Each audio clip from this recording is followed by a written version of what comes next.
My supervisor met my boyfriend, and most likely recognized him from somewhere she definitely shouldn't have, and now I'm being called into an HR meeting. HR person, from HR tomorrow morning. Please be in my office at 7 a.m.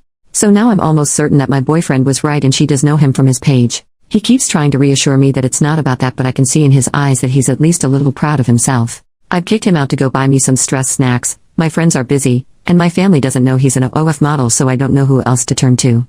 Maybe y'all have advice for me? I want to crawl out of my skin. Update the next day. Hello, I asked for advice and y'all gave so much. Thank you, I felt very supported. Also, a lot of y'all clocked it. I do work for a religious private school.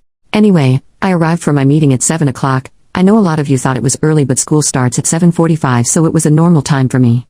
I did record the meeting, and even though I am in a one-party consent state, I asked to be safe. The meeting started with Jan, my principal, saying that it had recently come to their attention that my boyfriend had been publicly participating in lewd acts.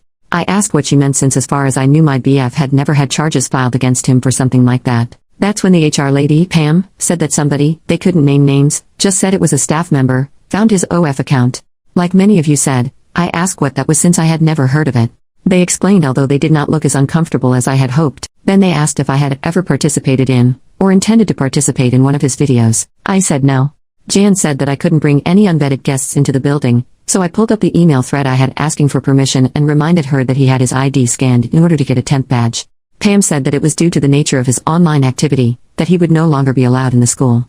I said okay and asked if when I brought my dad to help with things in the future, would I need to disclose his online activity as well? Pam said that wasn't necessary, but that they couldn't have any teacher or staff member affiliated with the SX worker. I asked what that meant, and she said that I could not bring him onto school grounds, to school functions, or anything relating to the school.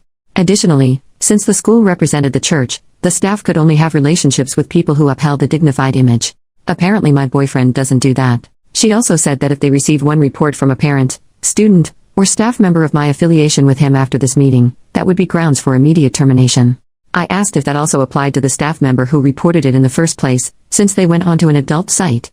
Jan said that was irrelevant, that the meeting was about me, not the other staff member. The meeting ended shortly after. They asked me to sign an acknowledgement of the meeting. I told them I wanted to review it first and brought it home with me. My boyfriend is furious and at the same time keeps apologizing, saying that it's his fault, but it's not. The standards for teachers are crazy. We're going to have a little Indeed and LinkedIn date, so hopefully I can get out of there as soon as possible. Lesson learned though, never take a job at a religious school.